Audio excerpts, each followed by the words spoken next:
Welcome, ladies and gentlemen. Thank you for taking the time out of your day to join. Today, we'll be covering a growing topic across academia. This is an important topic because it directly impacted academic research seemingly overnight with really no sign of relief. However, when faced with hurdles in academic research, we always find that innovation and thinking outside the box certainly helps with problem solving. The hurdle we'll be covering over the next hour will be focused on remote data capture strategies to move academic research forward during a global pandemic. You can see the topic of today's webinar on the main screen. Before we get started, I just wanted to go ahead and say we've had a fantastic turnout for this webinar. We want to thank you again for joining. This appears to be a significant topic with our academic partners, and we are really looking forward to working through this together. Before we do get going, I'm going to go ahead and introduce myself. My name is Hayden Davis, and I'm a senior account manager within the academic department here at ActiGraph. We can be used as a resource for study configuration and ecosystem setup, but also we can assist with acquisition of devices and the ecosystem. I've been working with my co-host here for roughly 2 years now, and I know he's going to keep me on track over the next hour or so and to prevent me from rambling. But that being said, I'm going to go ahead and pass the mic over to my colleague. Thank you, Hayden. I'll try to do my best. Thank you guys for joining. My name is Milan Brunet-Sebastia. I am as well a senior account manager with ActiGraph. As you can hear from my accent, I'm not from around here. I'm originally from Paris, France. Been with ActiGraph for about 2 years. And I want to let you guys know that it's an honor for Hayden and I to present today in front of our customer. You know, we have a few prospects and some of our international resellers as well. So yeah, we are really excited to run this webinar dealing with a really hot topic right now. You know, unless you've been living under a rock for the past few months, you may have heard that we are in the middle of a pandemic right now, which is why we wanted to share some details on how you can run a study remotely during this unprecedented time. Before we get started, I want to give a special shout out to our marketing team, Genevieve and Enzo. Thank you guys for your help so much for the past few weeks putting this webinar together. And also a special thanks to a few people, Jeff Arnett, Matt Biggs, Jeremy Wyatt, and Andrew Ladd. I know Hayden and I are really grateful for you guys. So before we get started, hopefully this webinar will generate some feedback. So I want to let you guys know that you can utilize the chatter if you guys have any questions throughout the presentation. We'll have someone from our team capturing all of them, and we'll make sure to get back to you guys as soon as possible. Really, the end goal of this webinar is to present to the research industry what we can offer and how we can assist during your study life cycle. So we're going to go over the topic that we're going to be covering today.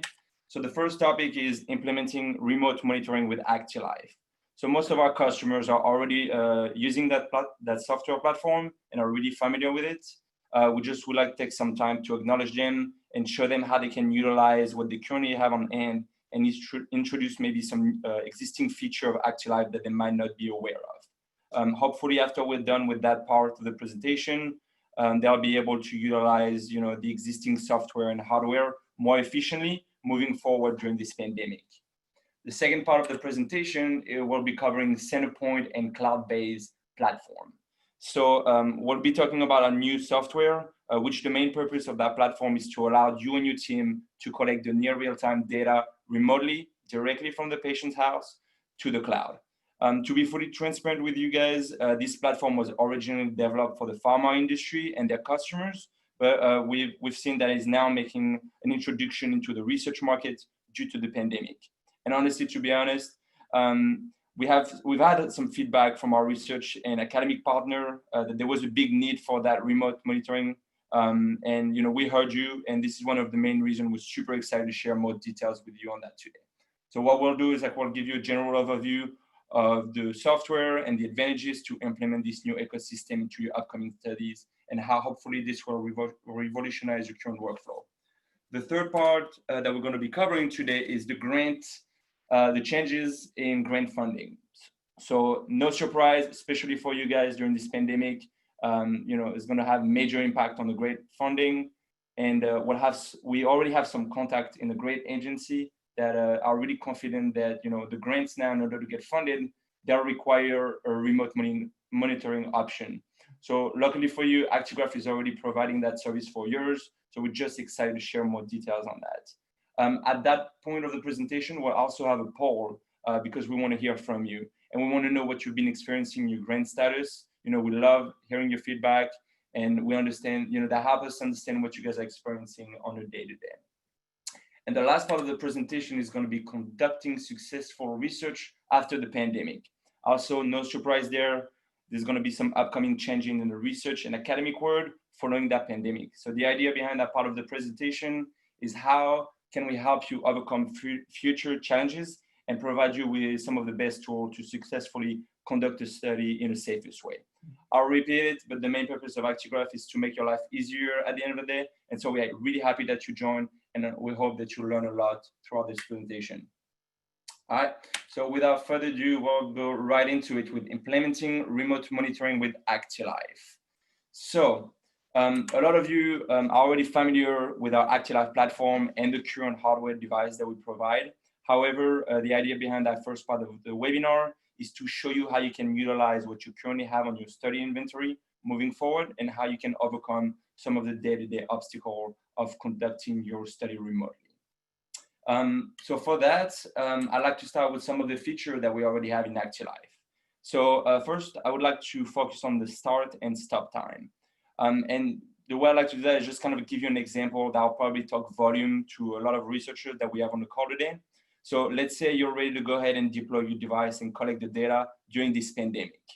Well, obviously right now you can't really have contact, so you're most likely required to mail the device or deliver the device directly to the subject house. That's totally fine.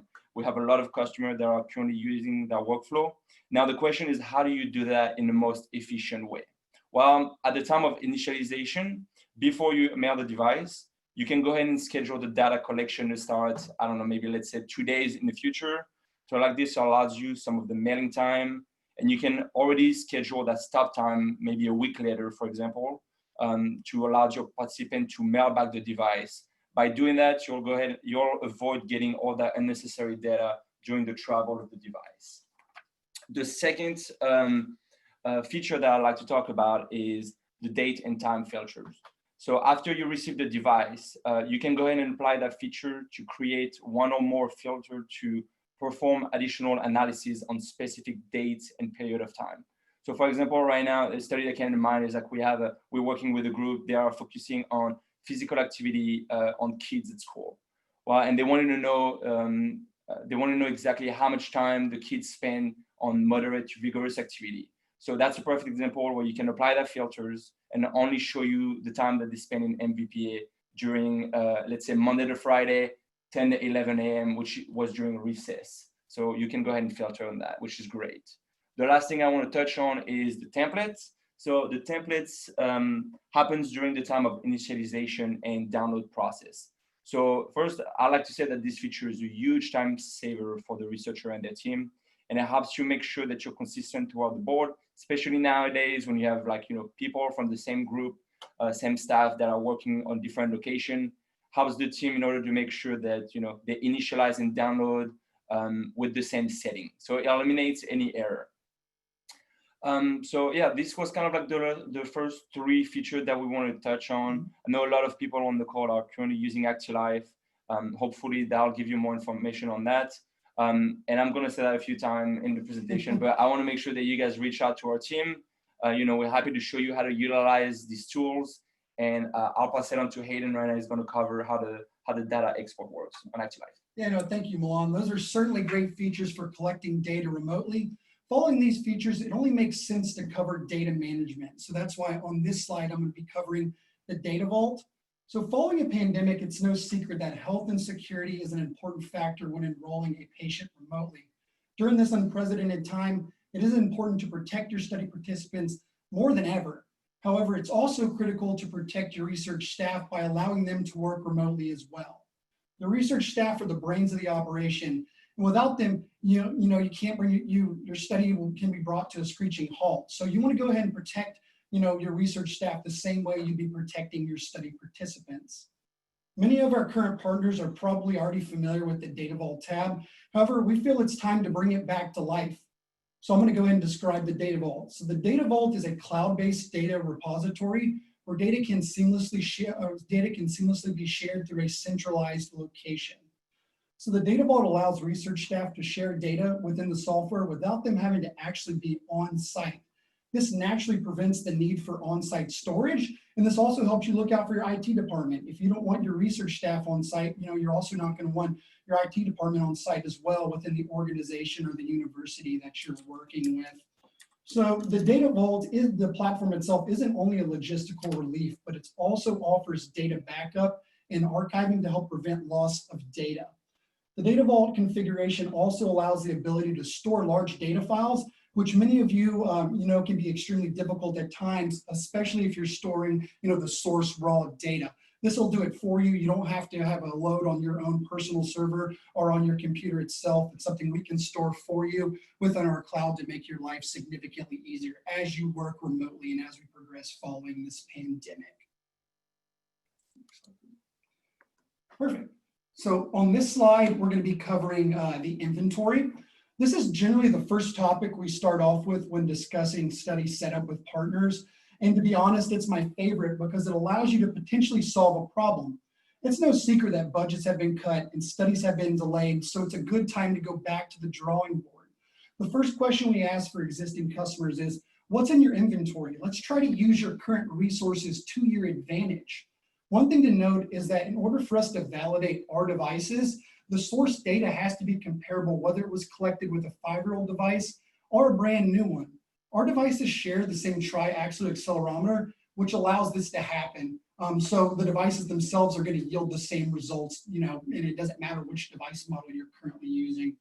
This also allows you to use different device models within the same study, which is very important, especially if we're talking about your current inventory. So I'll just give you a quick example. If you have some older GT3X devices sitting on the shelf collecting dust, you can clean them up and use them in a new study that's also utilizing maybe some GT9X Link devices that you just purchased for some data capture. So, you can use what you currently have. Let's say you purchased some devices for a previous study. Now you can use them on your current study with the newer devices you've collected. So this is, critical, especially following what we have going on right now with the pandemic and not being able to, spend your budget. The devices that we offer have been designed as an investment, not just a temporary solution for a study. Using your existing devices won't only save time in your budget, but also allow you to maintain the health of the devices. What I mean by that is, our devices are similar to a cell phone and the lithium ion battery that's inside of it. If you don't charge your cell phone on a daily basis, it can affect the health of the cell phone. So the same thing happens with our devices. So, let's not have those devices sitting on the shelf collecting dust. Let's go ahead and charge them and maintain the devices as we collect this remotely. Now, following a device inventory review, it's important to address accessories as well. So on this slide, we're going to be covering implementing remote monitoring with existing hardware and the equipment and accessories. So with this topic, we'll be covering 3 important points. Those points are supporting accessories, accessory comfort, and how to properly clean accessories. So we'll go ahead and start with the supporting accessories. So when it comes to reconfiguring your study through accessories, we always start with the charging accessory. Many of y'all are familiar with the study workflow of having a participant come in for a site visit so that a device can be assigned to them. Once assigned, the device will be dispatched and returned after the data collection period is over. However, changing times has prevented us from being able to use this standard workflow. We now have to send devices home for an extended period of time to help prevent, the face-to-face exposure that we no longer can do. The best way to approach this head-on is by allowing the participant to support the device from home using an additional charging accessory. Many of our devices have 180-day memory capacity, which will allow for extended data collection periods as long as the participant is supporting the device at home by charging it. This will provide a longer data collection period and can breathe new life into your study's protocol. One thing we also like to touch on as far as accessories, we understand that budgets are being cut, so you may not be able to acquire or purchase these new charging accessories, but I know within the academic community that y'all work closely and with collaborators, so maybe y'all can share accessories for the time being until your studies are reconfigured and you really know what you need. But this is just a fantastic starting point to base everything off of. So secondly, let's go ahead and talk about accessory comfort. If we're planning on extending our data collection period, it's important to first make sure the participants are going to be comfortable wearing the device. It's only fair. I know this is stuff that we run into on a regular basis with the standard study workflow. So this isn't a new topic, but it's something we all obviously want to address because it's going to be super important moving forward. But this can be addressed by looking at your study population. Some participants may be more comfortable wearing a wrist-worn accessory instead of a waist-worn, which is okay. We offer those different accessory styles and software in our software platforms do allow for wear location deviation when we score that data. So we take that into consideration. You know, a happy, comfortable participant is going to result in higher wear compliance, which is followed by substantial data to work with. So we want to make sure that they are happy. If they're going to wear the device and it's comfortable, we're going to have substantial data to work with after this data collection period. So it is important to touch on this. And then this next topic is certainly, you know, a hot topic with what's going on right now. But let's talk about cleaning and caring for devices. We know how important this is right now during this unprecedented time. So all of the wearing accessories that we offer can be cleaned with alcohol-based solutions and disinfectants. This will allow you to clean devices before dispatching them and once they are returned. So this is obviously important. I know right now, because we are working remotely, we can't have a face-to-face visit. So we need to go ahead and prep those devices and clean them before they're shipped out to a participant, you know, depending on the workflow that you're going to be using. But also we need to take care of the research staff as well. And what happens when you ship a device out? It has to be returned. So once it's returned, we want to go ahead and properly care for it by using these cleaning methods. That way it can either go back into inventory, protect the staff, or you can clean it for the next participant that you're going to be assigning a device to. So we've also received some feedback that many of our studies require disposable option, which we offer through a hospital-style disposable watch band. This can be purchased through our academic department or in bulk through other suppliers if needed. So we wanted to let you know, some protocols may say, hey, you know what, you have these accessories, but we don't want to use them whatsoever. We want to go ahead and cut that out. Our devices have been designed to utilize the disposable option if you need to. Thank you, Hayden.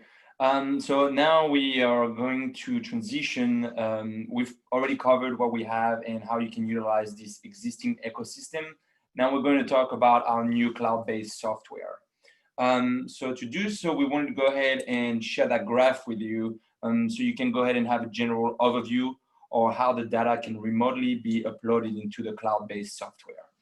In a little bit in the presentation, we'll go ahead and cover different methods you can use to upload that data remotely. However, we thought it was a good idea to first show you this before we go deeper so you can have a general idea of how the researcher can have access to the data in the near real time without getting the device back via mail or have the subject come for a site visit. A big concern that we received from our customers was they were worried that they can't utilize what they already have, talking about existing devices or software. They've been using our devices and software ActiGraph for years. So that was the main concern. They were like, I want to make sure that this is going to be compatible. Well, let me go ahead and address that right off the bat. Centerpoint is compatible with the WGT3XBT, the GT9X Link, and the Inside Watch. Also, Centerpoint is mainly used as a data capturing tool. However, whenever you get that data, you're more than welcome to export it and run it with ActiGraph for further analysis. So that hopefully that'll give you a general overview of the data upload. Next, I want to go ahead and cover what are the advantages of the cloud-based software. Well, obviously contactless interaction. Whether you like it or not, right now the world is changing with some new rules like social distancing or limited human contact. So this cloud-based software will allow you and your team to seamlessly run a study respecting this new norm, including processes like initialization of devices, download, and even like communication between the participants and the research team. The second advantage is streamlined assignment and download. So our cloud-based platform will assist you with setting up new sites very easily. Also provide you with some key features like activity monitor assignment, upload, data scoring, all these things. Also, Centerpoint, one of the biggest feedback that we have, Centerpoint is very user-friendly. and requires a minimal amount of training for your staff and the IT resources. And the third thing I want to touch on is the logistic and remote monitoring. So Centerpoint can help you manage your study logistic inventory very easily thanks to our device's serial number. This feature of ActiGraph is very important, especially when you have to keep track of thousands of devices, thousands of participants that are going at different locations. So Centerpoint is really helpful for that. And it also helps you with the near real-time update on your subject data throughout the study. And Hayden will continue on the advantages. So near real-time data collection. Without near real-time data collection, we wouldn't be able to conduct remote monitoring. So it is most definitely an advantage of a cloud-based platform. Being able to upload data through multiple different channels helps diversify the study. We are now able to keep the participant engaged by allowing them to upload their own personal data. They are now a piece of the puzzle. This is a win for the participant, but also for the research staff as well, because it takes the burden off the research staff. The traditional workflow, they had to come in for a site visit and the research staff had to do the upload. Well, now the participant can do the upload for them and it frees them up to do other duties within the study. Another advantage is having the option to review data in near real time, allowing the research staff to quickly respond with feedback consulting a participant. Before, we couldn't do that. We didn't necessarily know what was going on within a data collection period until the device was received, the data was downloaded and calculated. Now we can give that real-time feedback, and it could potentially, affect the progress of the participant. We can give them, good feedback if needed, and kind of give them feedback whether or not they're doing what they're supposed to, based on the parameters that have been provided for the project. Where compliance. So with the ability to track a participant's progress through remote monitoring, we can now track participant compliance. We have a way more control now because we can review and track the participant's willingness to comply to a study protocol. Keeping track of the participant will let research staff know when to reach out and helps keep the participant accountable. So we're going to hold them accountable now because we can keep an eye on them. The work compliance can also help you filter out insufficient data if the subject's compliance does not match what has been set for the study. So an example, let's say you have set a protocol and the wear compliance is supposed to be 12 hours for this study.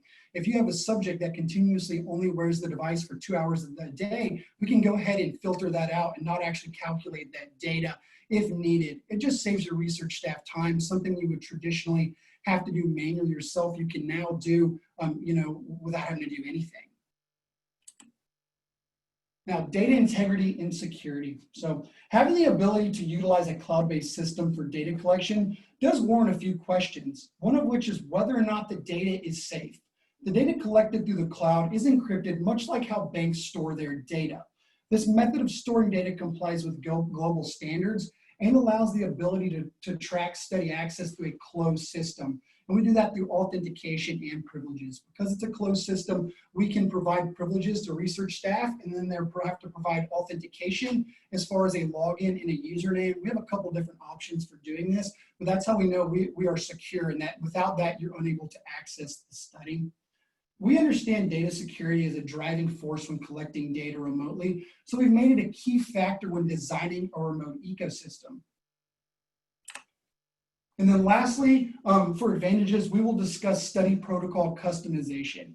Having a cloud-based system has allowed us to automate data calculation by presetting study functionality and algorithms. So what I mean by that is with our Centerpoint platform, we actually build the study out for you custom. So we'll provide you with a build sheet that has that functionality on there, the different things we can toggle on. It has the algorithms. Once you've provided us with what you want the parameters to be, we'll go ahead and build it out for you, and it'll be set in place. So any data that's ingested into the system is going to be filtered through what we've preset, and then it's going to be calculated and displayed on the screen for you, automatically. So it's going to be automated, and it's something that you no longer have to do.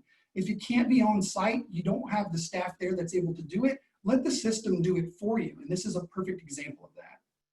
Thank you, Hayden. This is great. So we have, like we're saying, like a lot of advantages using the cloud base. One of them, obviously, like we're talking about, is the remote upload. So now we're going to cover like what are the 3 ways you can go ahead and upload that data. And you may ask, like, why is it important? Well, it eliminates the need for the subject, like we said, to come for a site visit or I know a lot of researchers are experiencing delays because they're waiting for the device to get back in the mail, increase the risk of losing the device as well and the data. So overview of the 3 methods you can use to upload that data remotely from the device. I'll go ahead and cover the ActiSync portion, and Hayden will go ahead and talk about the data hub and the mobile app as well. So the first one that we're going to cover is ActiSync. So what is ActiSync? Well, ActiSync is a free software that you can go ahead and download directly from our website. So the idea behind ActiSync is to use it pretty much as a portal between the participant's house via his computer directly to the cloud. So you can go ahead and access to the near real-time data and not have to wait for that device to come back to you.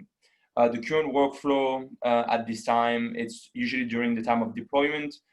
You want to go ahead and provide your participant with some instruction on how to download ActiSync, and you can be done really easily.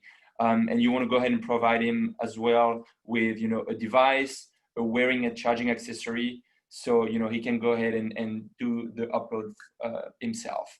The required components are a subject with the computer and internet access, and you can provide him with a USB cable so he can go ahead and plug the device directly in his computer.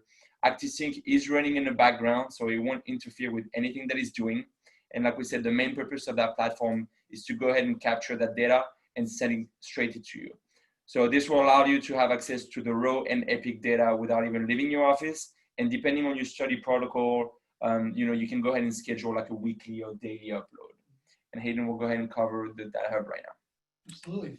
So if you're looking for an automated upload method for your participant, out of the 3 methods Milan has described, the Centerpoint Data Hub is going to be a great option for you. So the Data Hub is a home-based communication gateway used for capturing data collected by our devices. The Data Hub is automated because data will be pulled from the hub via an Ethernet or a 3G cellular connection, and then the data will be ingested into the Centerpoint cloud. The Data Hub is commonly placed on a central location within the participant's home, so you can see it put in a common area. So let's say the living room, maybe the bedside table, or you can put it in the kitchen as well. So really anywhere that they spend the majority of their time, and depending on the study population is where you're going to put it. The Data Hub does offer 2 different options for communicating with the device the participant is wearing. The first is through a wireless Bluetooth connection. Once the data has been transferred to the hub, you can set customizable thresholds that allow for periodic uploads of data to the cloud. So what we mean by that is we can set a threshold, let's say maybe 12 hours. And once the device itself has communicated with the hub and 12 hours of data has been uploaded, the hub is going to go ahead and recognize that and then ingest that into the cloud for you. And it's going to be automated. The participant wearing the device will be unaware that that's actually happened. So it's a very nice feature. And then from there, you can view that data in our system. The second method is going to be through what we call hard docking the device. This method allows the participant to interface their device with the hub while simultaneously charging the device and uploading the source data. So why this is an important one is you might have the question, okay, I understand we can get epic level data through the Bluetooth connection, but what if I want to work remotely and I want to be able to upload the raw source data? You can do that through this particular method. So the participant's going to have a docking station at home. They're going to plug it into the data hub. Once it's plugged into the data hub, it's going to do a hard upload or a hard dock, and it's going to ingest that into the system for you where you can view it as the research staff. I want to provide y'all with a use case.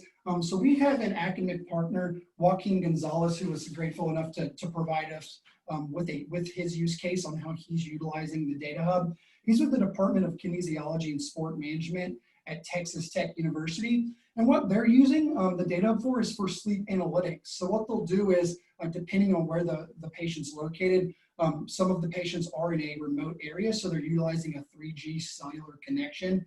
But they'll put the data hub on the patient's bedside or the participant's bedside. They'll go ahead and put the device on when they start their sleep period, so before they go to bed.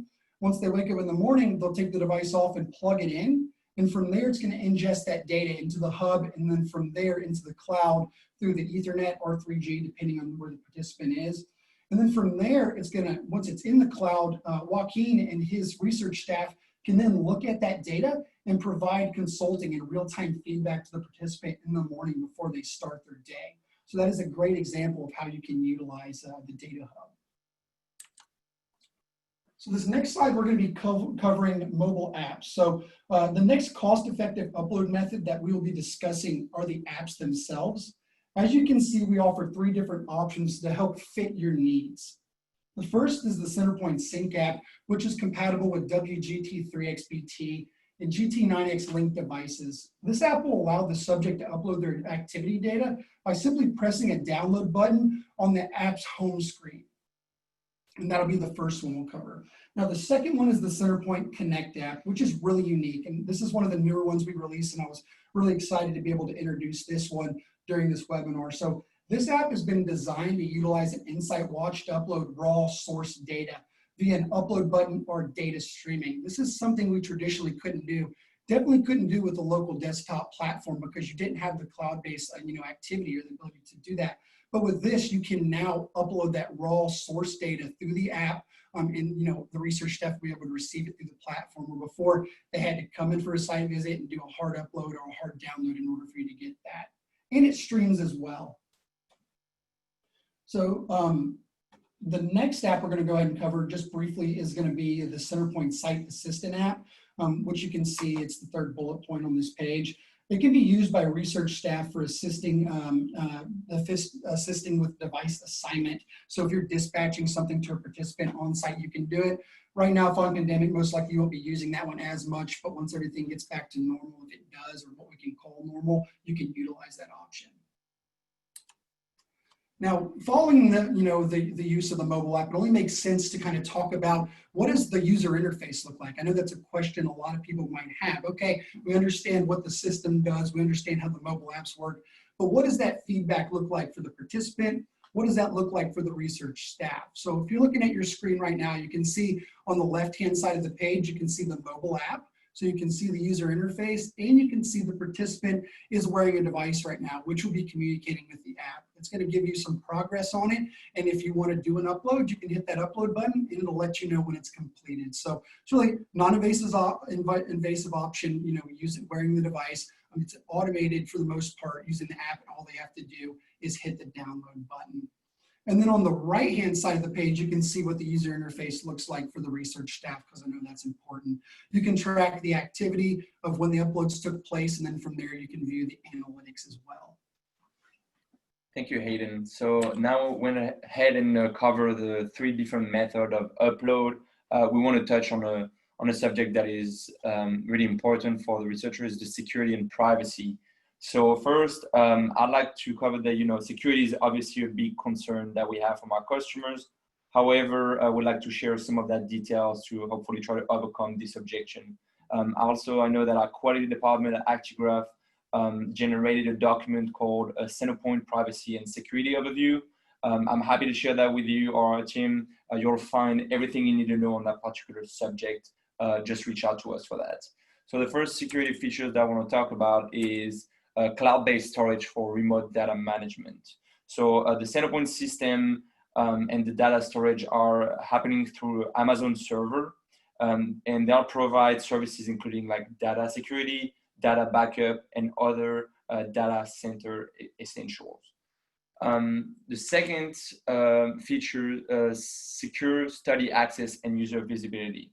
So with the data storage that is happening through the Amazon platform, this will allow you to benefit for some key features, including, for example, physical activity. So by having the subject participant or the researcher himself directly uploading the data. Some other thing like network security, by restricting access through assigned privileges.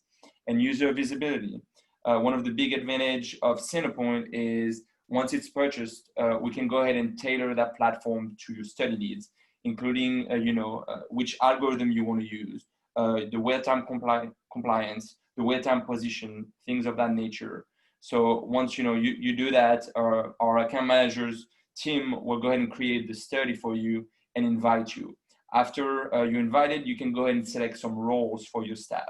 Example of roles, we have like study admin, site viewers. Depending on the role that you choose, you allow them to basically give or restrict access to certain area of that study. A third point of security is multi-site access and audit tracking. So this is actually a really good thing I want to touch on because it's one of the main differences that you'll have between Centerpoint and ActiLife. I know many of you guys are familiar with ActiLife and how you have a limited amount of access while using the platform. However, I do want to mention that during the pandemic season, a lot of you guys have been taking advantage of that, but we've been offering free full activation to our research customer that were working from home when the universities decided to close. But going back to Centerpoint, this will allow you to have unlimited access, which is huge when you have a multi-site study, where you can have now how many researchers you wanted to be invited and assign role. So for example, right now I'm working with the team at the University of Rochester. They're kicking off a study and they're using Centerpoint. They have 6 sites and it's hundreds of participants throughout the world. So I know they have sites in US, in Europe, and Australia. So having that multi-site access is huge. And the last thing I want to touch on is the remote monitoring of all study participants. So this has been really helpful for our research community. When you go under the software, under the subject page, you'll be able to track all the activity feed from that participant, even from home, including things like upload, assignment, or communication between the site and the participant. And Hayden will go ahead and touch on the privacy part. Thank you. Privacy. So along with security, privacy has always been an important factor for a research study. This is why we have taken great care in making sure Centerpoint meets all expectations. We do this by utilizing de-identified participant information. This de-identified information prevents research staff from directly identifying the participant's identity within the study. These identifiers can be used across several different management platforms, such as REDCap, and complies with all HIPAA regulations. So to give you an example of an identifier, we can use participant 0001. So this is how we'll track them in the system. However, you can also use that in REDCap as well if you needed to. So we take that into consideration. It's been used in ActiLife as well, but we went ahead and transitioned that into Centerpoint. Thank you, Hayden. Yeah, so the next topic we're going to be covering here is going to be exporting analytics and integration. This is a fun topic because now that we understand how the cloud-based system works, the next question is always, how do I collect the data? How do I share that data with my data management team? The primary method that many of our current users are familiar with is the standard export. The exports provided are in a shareable format that can be modified based on the analytics you're interested in. The shareable format also allows you to export the data into a third-party program. If you'd like to, you can export it into REDCap, or if you're putting it into a third-party program where you want to develop your own algorithms, you can certainly do that as well. So if you're using R or SAS or MATLAB, something like that, you can. The second thing we're going to be covering under this is going to be the web API. In order to innovate and move forward in today's world, it's important to have the ability to integrate between platforms. Centerpoint offers the ability to directly integrate into a third-party platform for sharing this data. The API is available for all endpoints visible within Centerpoint. So let's say you have a team and y'all are creating an ecosystem right now so that you can work from home, and maybe you're developing your own app or your own website for the participants to interact with. You can utilize this API and your programming team can make these requests and pull the data that's visible within the system. Another thing you can take from this is there's some functionality with the API as well. So if you want to say, let's say I want to assign a device through Centerpoint, but I don't actually want to do it in Centerpoint, I want to do it in my platform, we can make that happen as well. And that's just an example. And then lastly, under this topic, we're going to talk about ActiLife, which I know Balan has talked about or touched on a few times throughout this webinar, but you can directly integrate with ActiLife, which will allow you to create a Swiss Army knife of analytics and functionality. So what we mean by that is you can utilize Centerpoint as a data capturing tool. So you can use that for managing your devices, your inventory. You can use it for managing the subjects or the participants within the study and the research staff. Once you managed all that and you've collected the data with Centerpoint, we can now ingest that data into ActiLife for further analysis. Or if you've just trained your research staff on using ActiLife and that's what they're comfortable with, there's no reason to not still use that. You can use it with both platforms, which is very, very nice. Thank you, Hayden. So now that we're approaching, the end of our webinar, like I was mentioning at the beginning of the call, we've been in touch with some people that are working directly with the funding sources at NIH, and they told us that the grant were now required. Most of them were required like a remote monitoring option in order for you to get the funding. So Hayden and I are working really closely with the research community on a day-to-day, and we've noticed this year that there are a lot of studies that have been delayed, on hold, or canceled because of that pandemic and the funding process. So this is where we're going to be taking the poll. I know hopefully you're not too tired of listening to us, so it's about a time to listen to you guys. So at ActiGraph, we take pride in acting on the feedback from our customers. So we want to hear from you, and this is also one of the main reasons we love going to conference throughout the year. We love meeting you in person. Hopefully this year has been a little difficult due to the pandemic, but we're looking forward to meeting you in person again in 2021.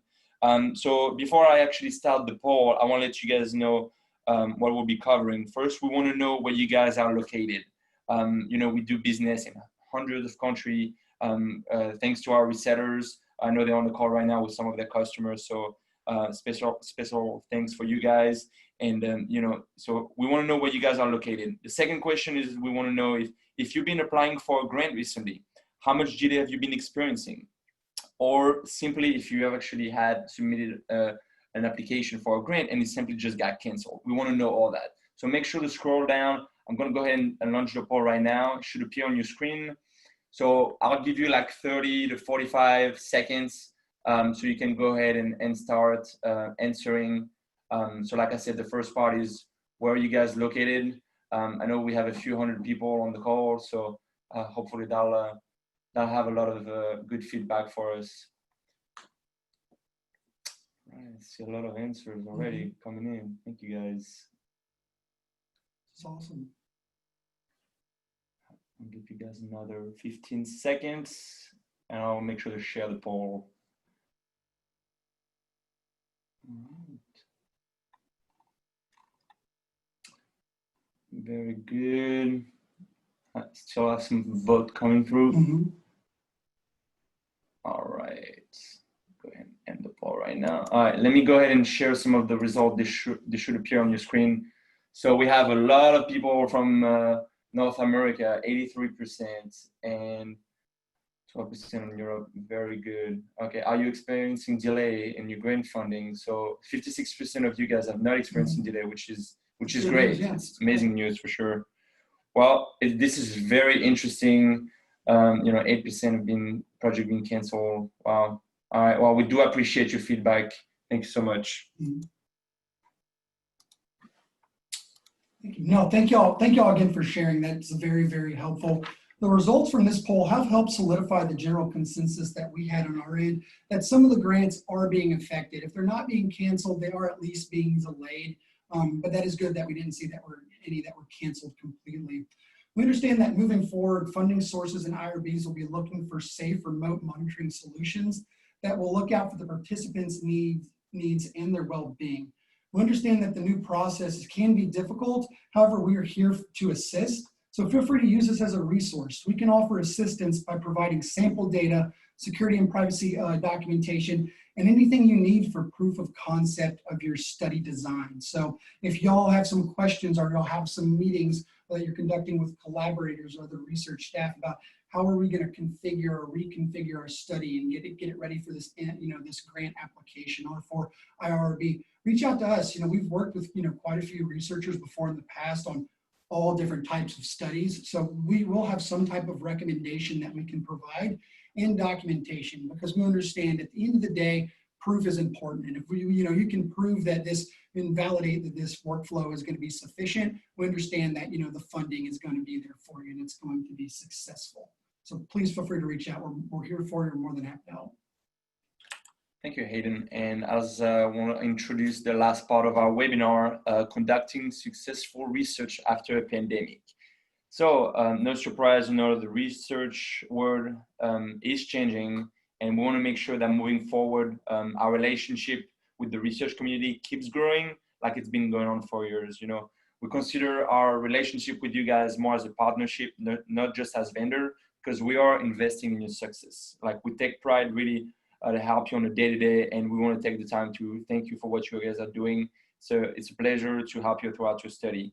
Also, one of the things I want to mention is I want you guys to reach out, because if you're interested, if you've seen some of the things today during the webinar, including ActiGraph or Centerpoint, if that's something you might be interested in, please do reach out to us. We have some demos and some trial we can invite you to, and you can actually play with it, and you can start familiarizing yourself with our platform. Like I said, we have demos available. You can just be invited as a you know, just anything you want, pretty much, like as far as the Centerpoint and the ActiGraph. So just send us an email. Our email is actually going to be showing on the last slide of that presentation. But like I said, you know, we're happy to assist, hold your hand during the process of building your study. I know Hayden and I, that's one of our favorite things to do at ActiGraph, and it basically helps you and see a project going from like start to finish, and see how you guys are helping making the world a better place with your research. So like I said, schedule, you know, just call us, send us an email. We'll be able to, you know, help you with whatever you need. So closing out this webinar, we would like to touch on our mission. At the end of the day, we are required to sell devices. However, that's not the only thing that we do. Our mission as a company and as ActiGraph is to service and support the research community, and through these efforts, help people live longer, better lives. The new norm following the pandemic will be challenging, but we're here for you. Y'all are the foundation of our company, and without you, we wouldn't be where we are today. So we really do value these partnerships, and we would never take that for granted. So we're looking forward to having y'all reach out. Following this webinar, we can start, you know, reconnecting on these projects and build a relationship and work together. We're really looking forward to see what this push looks like for academic research. So thank y'all so much for joining, and y'all have a wonderful day or wonderful night. I know we have some people all over the world. So thank you. Yeah, thank you, Hayden. And as a reminder, you can go ahead and utilize the chatter. I know we had a few questions coming through during the presentation. We have someone on our team that is going to go ahead and capture all of them and get back to you guys as soon as possible. We do understand that, you know, with that hour webinar, you know, what we talked about was pretty much like a general overview. We didn't really go much into details, but at the end of the day, we want you to succeed in your study, and we want to provide you with the best tool that fits your study need. So please reach out to us. Take the time to just, you know, explain us how your study is going. What is the study protocol that has been set up? What issue are you facing on a day-to-day? You know, at ActiGraph, our team has a lot of experience, been doing this for years. So hopefully, you know, with a phone call or email, we can find a solution to your problem. Lastly, the recording and the PowerPoint slides will be emailed out to you. They'll also be present on our website, most likely within the next week or so. So we appreciate your time and your interest. We hope you liked it, you learned a lot, and we're looking forward to hearing from you guys soon. Have a great day. Y'all have a good one.